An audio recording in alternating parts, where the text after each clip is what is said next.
messieurs, bienvenue dans Check-up. Il est possible d'éviter les grossesses trop rapprochées ou encore indésirables. Il existe aujourd'hui tout un éventail de méthodes contraceptives destinées à toutes les bourses. Dans ce nouveau numéro de Check-up, nous abordons le thème de la planification familiale. Comment planifier une naissance? Quelle méthode choisir? Nous allons y revenir sur ce plateau avec un invité après ce dossier réalisé au centre de santé Bongui Salibota, spécialisé dans la santé de la reproduction.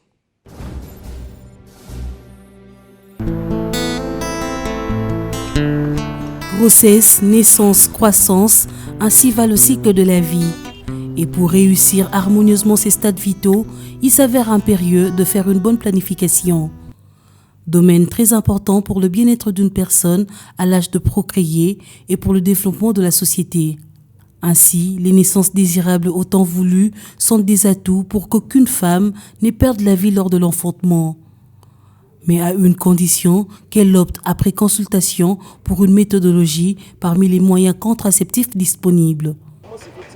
Au centre Bongui Salibota, dans la commune de Kalamou, c'est une rencontre régulière des femmes. Elles viennent se faire consulter pour des problèmes de santé sexuelle et de la reproduction. Des consultations que fait aussi cette femme, mère de 3 enfants, qui voudrait, elle, bénéficier des avantages de la contraception. Lorsque je suis arrivée dans ce centre, on m'a demandé de faire un test de grossesse dont les résultats étaient négatifs. J'ai aussi reçu des explications sur les méthodes contraceptives. J'ai choisi l'implant pour une durée de 5 ans. Je suis mariée et mère de 3 enfants, mais l'écart entre mon 2e et 3e enfant était très court et cela m'a poussée à planifier pour me permettre de faire autre chose. Des méthodes dont la plupart sont réversibles, mais le choix d'une contraception devrait se faire au-delà des préjugés.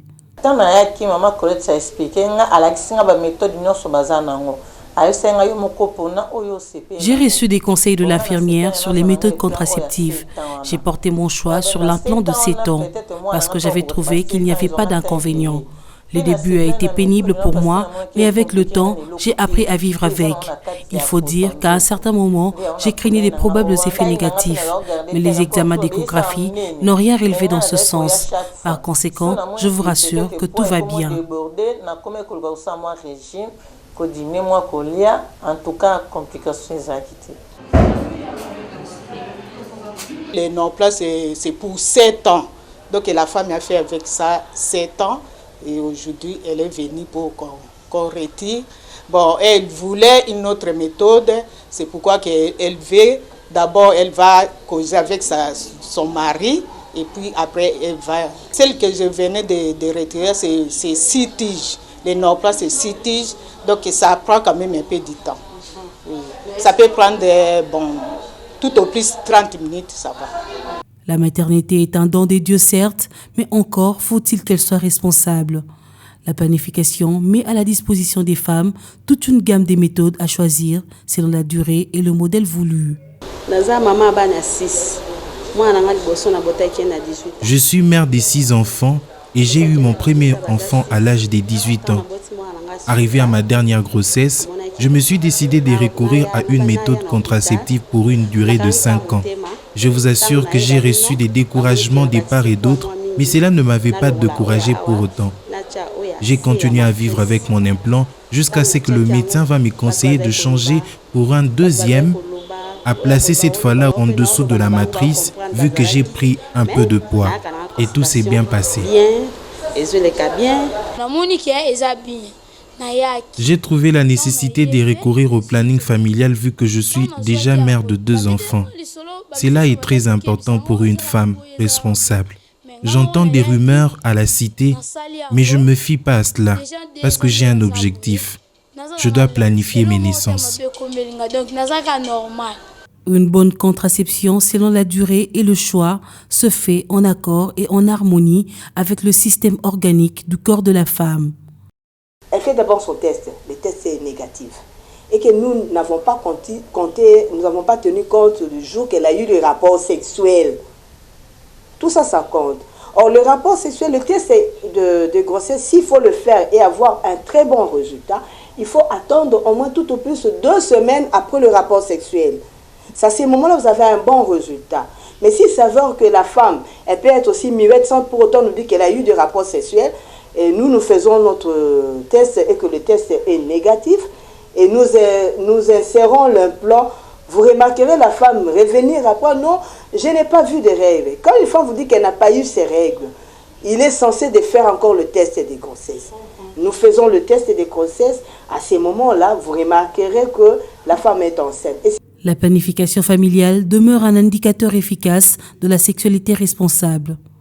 Il est donc conseillé aux femmes d'approcher les services de planning familial afin de bénéficier des informations et conseils utiles pour une bonne prise en charge.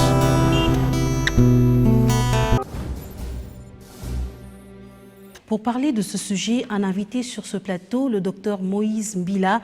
Il est directeur exécutif de l'Association nationale pour le bien-être familial, Naissance désirable, ABF, une structure qui est d'ailleurs dans la planification familiale et aussi dans les naissances désirables. Bienvenue sur ce plateau, docteur. Merci beaucoup, madame la journaliste. Puisqu'on parle planification familiale, docteur, est-ce que vous pouvez nous dire qu'est-ce qu'on peut comprendre de ces deux mots, planification familiale? Comment vous définissez ces termes? Merci beaucoup pour la question. En fait, les mots sont simples, comme vous le dites, planification et familiale. Donc, nous voyons le fait de planifier et nous voyons aussi la famille. Planifier, c'est une programmation. Donc, c'est l'ensemble... C'est un comportement. En fait, la planification familiale, c'est un comportement que quelqu'un peut adopter, mais ce comportement, on l'adopte après avoir reçu des informations suffisantes sur des moyens, des techniques, comment vous devez espacer les naissances.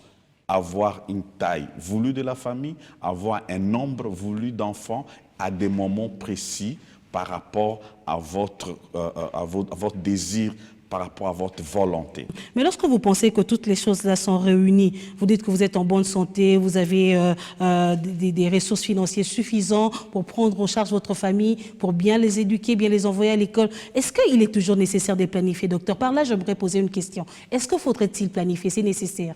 Il est important de planifier parce que tout ce que nous faisons dans la vie, c'est une planification. Même pour construire une maison, même pour envoyer les enfants à l'école, même pour, je ne sais pas moi, se marier, il y a une planification. Donc, il est important. La planification, elle est très nécessaire dans un couple ou dans la vie d'un individu parce que ça vous permet de programmer, ça vous permet aussi, ça montre au fait une sorte de responsabilité. Donc vous vous engagez à quelque chose dont vous êtes responsable et vous avez pensé, vous avez réfléchi par rapport à ça. C'est nécessaire parce que ça nous permet d'éviter aussi plusieurs autres déboires dont nous connaissons dans la vie des enfants, dans la rue, qui sont rejetés parce qu'il n'y a personne qui doit s'occuper d'eux. Celui qui les a mis au monde n'est plus capable de les prendre en charge. C'est nécessaire et même avantageux, docteur. Est-ce que vous pouvez un peu nous énumérer quelques avantages? En tout cas, les avantages où on se dit on ne peut pas n'est pas planifier, on ne peut pas n'est pas parler de la planification familiale, par exemple, en République démocratique du Congo où la population ne fait que s'accroître. Est-ce qu'il y a-t-il des avantages qui sont connus, des avantages qui sont vraiment très, très importants pour la vie en couple, pour la vie en société et même pour le développement de notre pays? Oui, très bien. Merci pour la question. En fait, il faut dire que la planification familiale, comme je l'ai dit au début, c'est quelque chose qui concerne le couple, mais aussi ça a des avantages, des implications sur les individus, mais aussi sur la communauté ou la société dans laquelle vit l'individu ou vive le couple. Donc ça, c'est un peu, en gros, ce que je peux dire. Donc vous avez les avantages qui sont liés à l'enfant, à la mère, au père, les avantages qui sont liés à la communauté ou à la société. Je vais donner des avantages liés, par exemple, à l'enfant. Vous savez, lorsqu'on fait une bonne planification, l'enfant qui naît avec un espace bien voulu, va bénéficier de l'affection maternelle parce que cette maman va mettre, parce qu'aujourd'hui, je peux dire, l'espace entre deux naissances, le minimum qui est conseillé, c'est 3 ans. Donc si la femme fait 3 ans, pour donner naissance à un autre enfant. Donc l'enfant qui vient de naître va bénéficier quand même de l'affection maternelle et la maman va s'occuper très bien de cet enfant. C'est au fait son chouchou de ses 3 ans et l'enfant va grandir psychologiquement, il se sent aimé et cet enfant, même quand vous allez lui mettre à l'école, il aura un bon développement psychomoteur parce qu'il se sent aimé, il se sent choyé et on s'occupe de lui. Cet enfant aura même un bon développement intellectuel parce qu'il a grandi vraiment dans un bon contexte. Et vous pensez que les femmes qui n'ont pas espacé les naissances ont ce problème-là avec leurs enfants?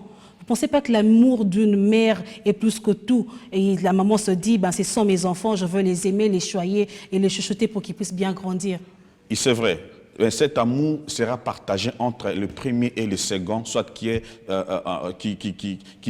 encore dans le ventre de la mère ou qui vient de naître. À supposer que vous avez 2 enfants qui viennent de naître, le premier a 9 mois et le second, ou bien le premier a 14 mois, c'est-à-dire 1 an et 2 mois, et le second vient de naître.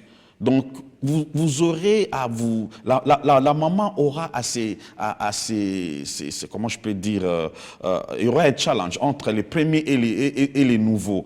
Qui s'occupait plus. Or, le bébé qui vient de naître a beaucoup trop d'exigences. Ouais. Vous voyez, il faut s'occuper vraiment de lui. Et généralement, malgré la maman, elle tend à négliger un peu le premier. Vous voyez? Mais il est prouvé aussi que lorsqu'on fait une très bonne planification familiale, on réduit la mortalité néonatale autour de 20-25%. Parlez-nous un peu de cette mortalité néonatale. C'est vrai que ce sont des expressions que nous écoutons tous les jours. On parle de mortalité néonatale, on parle des mortalités infantiles, on parle des mortalités maternelles. Comment est-ce qu'on peut essayer d'expliquer ça? En quoi la planification familiale peut réduire le taux de mortalité, docteur?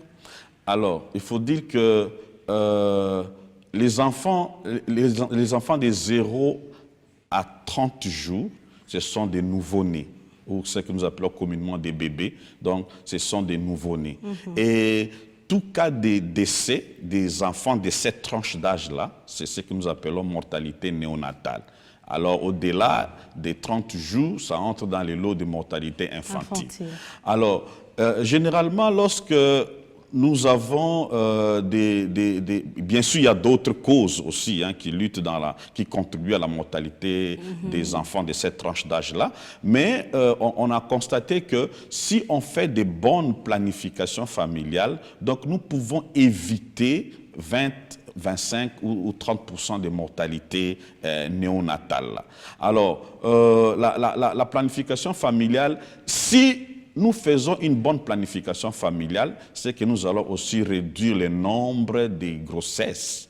Vous voyez? Donc, si, par exemple, on a autant de femmes qui mettent au monde sans planifier et qu'on a aussi autant de femmes, la même cohorte de femmes, on les demande de planifier, donc le nombre de grossesses aussi seront différents dans les 2 cohortes. Donc, ce qui fait que déjà à ces niveaux-là, nous pouvons aussi réduire. Mais aussi, l'importance même de l'impact de la planification familiale sur la mortalité néonatale, c'est que en planifiant les naissances, les femmes ont le temps aussi de réduire des risques qui sont liés aux accouchements ou aux grossesses trop nombreuses ou aux grossesses trop tard ou bien à d'autres complications. Là, on parle de grossesses trop rapprochées et trop nombreuses et trop tard. Trop tard, donc ça aussi, donc ça contribue. Donc en planifiant, donc nous pouvons aussi agir sur ces facteurs-là qui peuvent réduire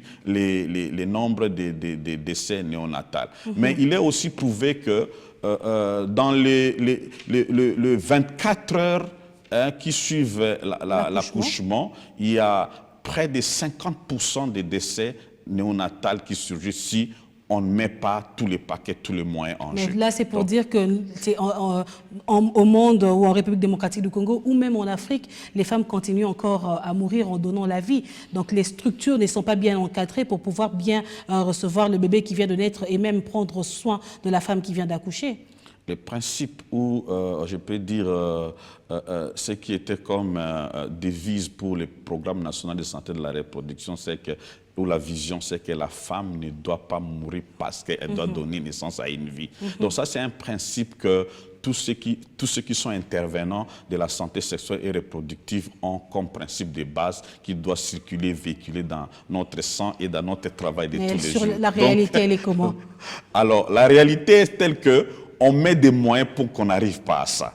Donc, c'est pourquoi nous faisons la planification familiale pour contribuer aussi à ça, de sorte que la femme, en voulant donner la vie, qu'elle est fatale, la fatalité ne puisse pas lui arriver. Permettez-moi de revenir rapidement sur les quelques avantages, donc, parce qu'on n'a pas fini ces sujets-là. Donc, il y a les avantages chez la mère, elle-même aussi, parce que si la femme planifie, elle doit jouir pleinement de sa sexualité. Aussi, ça lui permet, par exemple, de faire des études, de continuer à étudier ou d'investir, par exemple, dans d'autres domaines de la vie. Donc, ça permet aussi à la femme de développer ses niveaux de connaissances ou ses capacités et avoir aussi ce qu'on appelle l'autodétermination. C'est-à-dire, elle peut contribuer dans des décisions ou dans la gestion des affaires de la société. Donc, ça aussi, c'est un avantage. Et aussi, ça permet aussi à la femme, comme j'ai dit, à jouir de sa sexualité parce que l'homme finalement trouvera une femme pendant un temps où elle n'a pas toutes ces complications de grossesse ou toutes ces caprices de grossesse et la femme peut vraiment s'épanouir sur le plan sexuel. Pour l'homme aussi, il y a des avantages parce que, vous savez, lorsque vous avez des grossesses trop nombreuses, c'est vrai que cela agit sur la santé de la mère, mais aussi l'homme, psychologiquement, mentalement, il a des responsabilités à faire. Donc, si on espace de naissance, nourrir ses enfants, éduquer, les scolariser, vous voyez, et les vêtir, avoir un projet de vie pour ses enfants. Donc, ça agit psychologiquement sur l'homme. Et il y a beaucoup d'hommes qui ont développé des maladies cardiaques, des maladies psychosomatiques, la gastrite, des choses comme ça, à cause de toutes ces pressions-là. Donc, la planification familiale agit sur le bien-être aussi de l'homme, donc sur le plan sanitaire, sur le plan psychologique et aussi sur sa vie sociétale. Mais la planification familiale a de bénéfices aussi pour la communauté. Vous voyez, pour la société. Lorsque nous avons des grossesses trop nombreuses, nous avons des naissances nombreuses, et cela ne permettra peut-être pas aussi à l'État de bien organiser comment gérer ses enfants, comment les scolariser, comment construire de nouvelles écoles, comment construire des nouveaux logements pour loger ses enfants dans de bonnes conditions. Il faudrait aussi penser à tous ces enfants qui sont dans la rue aujourd'hui, qui traînent à l'âge scolaire, mais qui ne savent pas comment se rendre dans les structures ou établissements scolaires aujourd'hui. Donc vous voyez, donc c'est tout ça. Donc la planification familiale, c'est vraiment un pilier important dans le développement socio-économique. Est-ce que la République démocratique du Congo dispose ou met à la disposition des femmes toutes ces méthodes pour qu'elles puissent planifier? Merci bien. Il faut dire que je réponds par l'affirmatif pour dire que la République démocratique du Congo, du moins dans ce domaine, met des méthodes contraceptives à la disposition des femmes. Mais peut-être il y aura encore peut-être des questions que tu vas poser. Est-ce que c'est partout? Est-ce qu'on couvre réellement le pays? Tout ça. Mais du moins, les efforts sont faits et notre organisation, l'Association pour le bien-être familial naissance désirable, contribue énormément dans ces efforts que le gouvernement et les autres intervenants sont en train de faire. Les méthodes contraceptives, il y en a plusieurs. Il y a des méthodes naturelles, il y a des méthodes hormonales, il y a des méthodes qu'on peut dire physiques où on utilise des barrières, ainsi de suite. Parmi les méthodes naturelles, nous avons par exemple des méthodes d'auto-observation. C'est-à-dire on va montrer à la femme comment elle doit utiliser le fonctionnement de son organisme pour connaître quelle est la période où elle peut être fertile, c'est-à-dire elle peut être capable de concevoir un enfant, et la période qu'elle ne peut pas être capable de concevoir un enfant. Une méthode qui échoue pour la plupart des cas. Si on n'observe pas bien, en fait, c'est vrai que le pourcentage d'échecs est élevé, mais c'est un problème d'observance des principes de la méthode. Parce que toutes les autres méthodes que je vais vous dire aussi, il y a ce qu'on appelle l'efficacité théorique, qui sont reconnues dans les études scientifiques et sur les livres, mais il y a l'efficacité pratique dont les clients, tous les bénéficiaires utilisent la méthode correctement ou pas. Alors, par rapport aux méthodes naturelles, donc vous avez les méthodes d'auto-observation où la femme doit observer la glaire cervicale, c'est-à-dire qu'il y a des sécrétions au niveau du col de la femme et la femme doit chaque fois, on doit montrer à la femme comment s'habituer à tester ces sécrétions-là pour savoir si la période d'ici elle peut concevoir ou pas. Il y a aussi dans cette méthode d'auto-observation, c'est-à-dire auto-observation, c'est-à-dire la femme s'observe elle-même. Elle n'a pas besoin de quelqu'un d'autre. C'est elle-même qui s'observe. En dehors de cette méthode pour la sécrétion, il y a aussi la méthode pour la modification de l'état du col. Lorsque le col devient mou, c'est-à-dire devient, comme on dit, pété, ou le col est un peu dur, donc on peut montrer à la femme, cette période, tu peux concevoir ou tu ne peux pas concevoir en fonction de la consistance du col.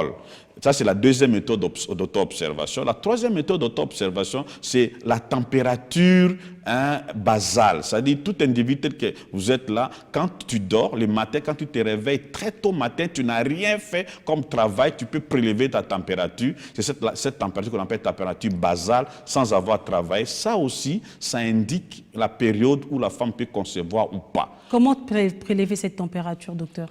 Là, vraiment, il faudrait dire qu'il y a plusieurs techniques. Soit vous avez un thermomètre où vous pouvez, les matins avant la levée, la femme peut commencer à mettre ça soit sous la langue, soit elle peut utiliser un autre thermomètre qu'elle peut commencer à utiliser en mettant dans son vagin, soit dans l'anus, soit sous les selles.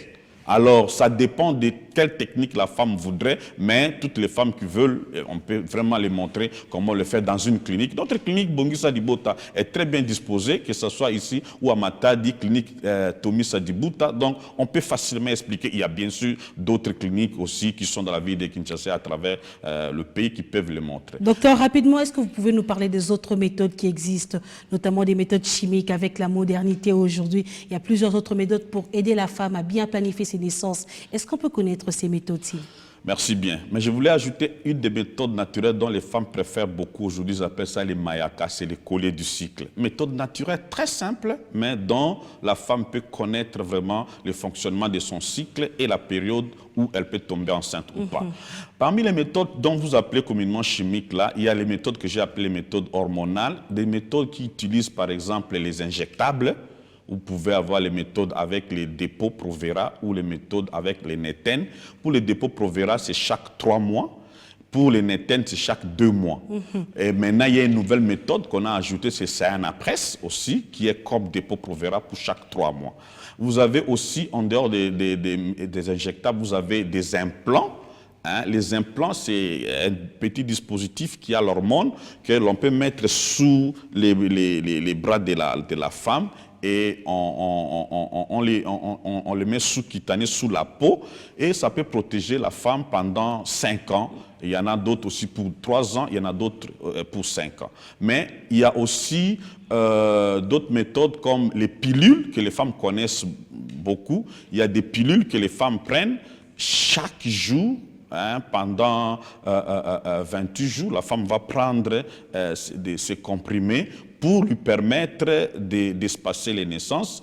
Et dans ces pilules, je peux citer une autre pilule qu'on appelle contraception d'urgence, pilule de la contraception d'urgence. Pour celle-là, en fait, si un couple fait les rapports sexuels à une période qu'on appelle la période fécondante, peut-être par oubli, peut-être parce que l'homme était en voyage et vient d'arriver, donc peut-être ils sont dans le besoin, donc on peut prendre ça dans les 5 jours qui suivent ces rapports fécondants. En dehors des pilules, nous avons aussi ce qu'on appelle les DIU, qui sont donc les dispositifs qu'on peut mettre dans l'utérus de la femme, mais aussi il y a les condoms, dont presque beaucoup de gens connaissent. C'est une méthode à double protection qui vous protège contre les infections sexuellement transmissibles et le VIH-Sida, mais aussi ça vous protège de ne pas tomber enceinte. Voilà un peu en gros, je peux vous brosser très rapidement les méthodes contraceptives. Docteur Moïse, j'aimerais dire, est-ce que les femmes sont suffisamment informées par rapport à toutes ces méthodes contraceptives? Bon, ça c'est une très bonne question, mais je vous dis que ça aussi, c'est l'implication des médias comme ce que tu fais maintenant pour me recevoir sur votre plateau pour vulgariser. Donc, il faut dire que les efforts sont faits, mais les femmes ne sont pas suffisamment informées parce que l'enquête EDES qui venait de se faire dernièrement l'a montré, c'est-à-dire même au niveau des médias, même dans la communauté, à travers les causeries éducatives, à travers les affiches, vous verrez plus les affiches, par exemple, des brassicoles, vous verrez plus dans les chaînes de télévision des spots publicitaires pour d'autres produits, mais on ne voit pas vraiment assez de spots publicitaires pour la planification familiale et pourtant, elle donne la vie. Donc, il est important quand même pour que nous puissions vraiment relever les niveaux de sensibilisation, d'information et de communication de la population sur la planification familiale. La plupart des femmes qui sont informées, d'autres sont bien informées, mais un grand nombre sont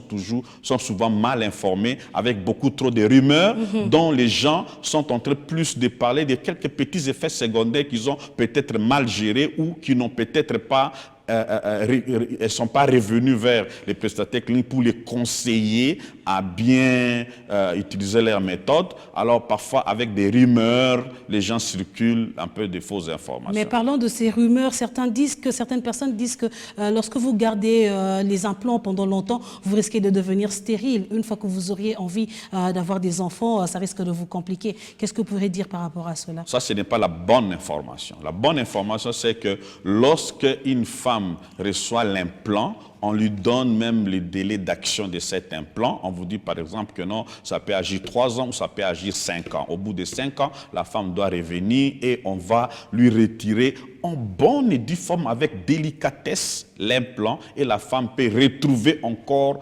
sa fertilité. Je vais vous dire ceci.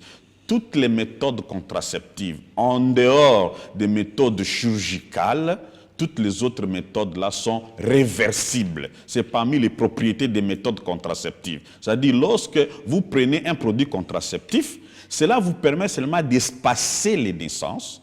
Mais lorsque vous arrêtez avec ces produits, vous devez retrouver votre fertilité si la femme est dans la tranche d'âge de la fertilité. Donc la femme va retrouver sa fertilité. Donc l'implant, au-delà de son temps d'action, donc ne peut pas entraîner la stérilité. Mais seulement, il faut dire que lorsque la femme utilise l'implant, donc quand on enlève l'implant, donc il faut donner un petit temps pour que l'organisme s'habitue pour reprendre sa physiologie normale. Et la femme va concevoir. Docteur Moïse, c'est vrai qu'il y a beaucoup de choses à dire dans ce domaine de planification familiale, mais encore derrière le temps, je vais vous poser une question rapidement. Est-ce que les méthodes que vous avez citées tout à l'heure peuvent également être utilisées chez les adolescentes? Alors, il y a beaucoup trop de discussions, beaucoup trop de controverses, beaucoup trop de, comment je peux dire, des plaidoyers qui sont faits au niveau mondial et au niveau du pays par rapport aux adolescentes. Est-ce que les adolescentes ont accès aux méthodes contraceptives, ainsi de suite. Donc, il y a beaucoup trop de questions par rapport à ça. Mais je vous dirais, les méthodes contraceptives, d'abord, on l'utilise par rapport au choix de l'individu sans discrimination. Donc, vous laissez libre choix. Mais il y a des lois dans les pays qu'il faut aussi respecter, mais les plaidoyers sont faits. Mais pour les adolescents, pour les méthodes contraceptives, il y a des choses qu'il faut leur dire. Par exemple, l'abstinence. C'est aussi une des méthodes, c'est une méthode naturelle. Donc, Docteur Moïse, c'est vrai qu'aujourd'hui, la planification familiale est importante pour le développement d'une société, pour le bien-être d'une famille, pour le bien-être de la femme et aussi de l'enfant qui va naître. Mais est-ce que vous pouvez nous dire qu'est-ce qui freine aujourd'hui les femmes? Qu'est-ce qui bloque les femmes à pouvoir se présenter au service de planification familiale? Excellente question, madame. En fait, il faut dire qu'il y a beaucoup de pesanteurs qui empêchent les femmes à accéder aux services de planification familiale. Il y a des barrières, d'abord des barrières socio-culturelles, il y a des barrières juridiques, il y a aussi un problème de déficit communicationnel, il y a aussi des barrières, je peux dire, économiques. Mais aussi, il y a... Donc, c'est un peu cet ensemble-là. Je peux vous essayer de détailler un peu les différentes barrières. Pour les barrières socio-culturelles, c'est que Au fait, vous savez, nous sommes dans des sociétés pronatalistes. L'Africain est pronataliste. Les enfants constituent la richesse, la main-d'œuvre. Donc, une famille nombreuse fait du père comme un grand chef, quelqu'un qui a de l'estime dans nos sociétés. Il y a aussi certaines religions, par exemple, aussi les gens parfois qui interprètent mal certains prescrits religieux. Les uns disent non, bon, Dieu a dit multipliez-vous, remplissez la terre. Donc, multipliez-vous, remplissez la terre. Si vous faites la planification familiale, vous péchez contre ces principes bibliques. Or, ce n'est pas ce que veut dire la planification familiale. La planification familiale, c'est espacer les naissances, mettre au monde au moment voulu et un nombre aussi de la taille de la famille bien voulu. Donc, il y a des barrières socioculturelles, donc qui font des choses comme ça, mais aussi il y a les déficits communicationnels, ce que j'ai dit l'autre fois. Donc, les gens n'informent pas trop sur la planification familiale, ou ceux qui informent parfois ne donnent pas la bonne information. Il faut donner la bonne information sur la planification familiale, parce que la planification familiale, c'est aussi communiquer. Donc, il faut informer, il faut dire aux gens les avantages de la planification familiale, les fonctionnements ou les mécanismes d'action des différentes méthodes contraceptives. Quels sont les bénéfices que ça donne? Quels sont les petits effets secondaires qu'on peut avoir? Comment on peut gérer cela? Donc, beaucoup de femmes n'ont pas la bonne information sur la planification familiale. Ça constitue aussi une autre pesanteur. Une autre pesanteur aussi, c'est l'environnement juridique même. Pour l'exercice de la planification familiale, il y a encore beaucoup d'efforts à fournir pour améliorer vraiment l'environnement législatif dans nos pays. Donc aussi, il y a les finances aussi, donc, parce que ce sont des services qu'on est en train de produire. Vous voyez, donc il faudrait aussi qu'on ait...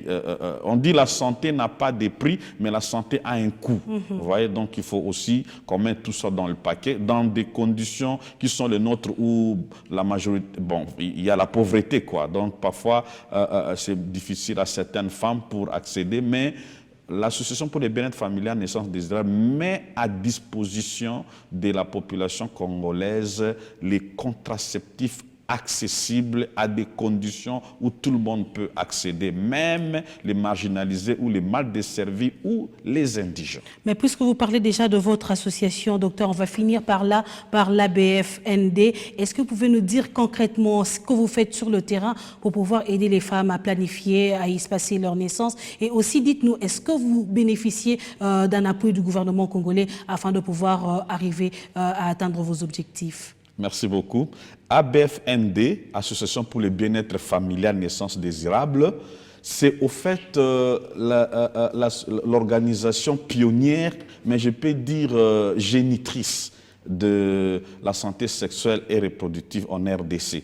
C'est ABF qui a donné naissance au programme national de santé de la reproduction. Mais les retombées, vraiment sur le plan pratique sur le terrain, on ne bénéficie pas vraiment d'un appui conséquent du gouvernement. Certes, nous collaborons avec le gouvernement, surtout le programme national de santé de la reproduction, que je salue en passant, la directrice Madame Thérèse et tous les autres, Didier, Rachel, qui nous appuient sur le plan technique, dans les formations, dans l'assistance en supervision, tout ça, on travaille ensemble avec eux, mais nous n'avons pas l'appui conséquent, par exemple, en termes soit de financement, en termes, par exemple, des subventions de différents types. Donc ça, vraiment, c'est que nous sollicitons que le gouvernement puisse vraiment appuyer l'ABEF. Dans d'autres pays, les associations sœurs comme ABEF en Côte d'Ivoire bénéficient d'une ligne budgétaire du gouvernement pour l'appui au programme que l'organisation fait, parce que nous sommes une organisation de la société civile, nous travaillons à but humanitaire, social, sans chercher le lucre. Donc le gouvernement devait nous appuyer, et même nous cherchons à avoir ce qu'on appelle, accéder à ce qu'on appelle l'organisation à but utilitaire, que nous n'avons pas encore obtenu des papiers comme ça pour nous, mais nos organisations sœurs des autres pays en ont. Alors qu'est-ce que nous faisons sur le terrain?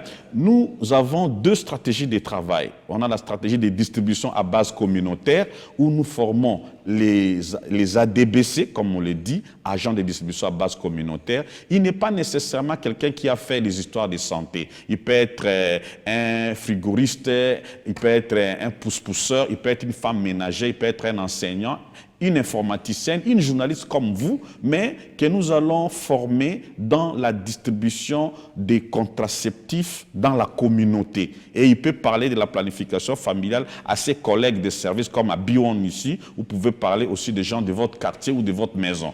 En dehors de cela, nous avons les services cliniques que nous offrons. Donc, nous faisons nos services dans nos cliniques de l'ABEF et aussi dans les cliniques partenaires que nous appuyons. En dehors de la planification familiale qui est notre cheville ouvrière, mais nous avons d'autres services de la santé sexuelle et reproductive que nous faisons. Merci beaucoup.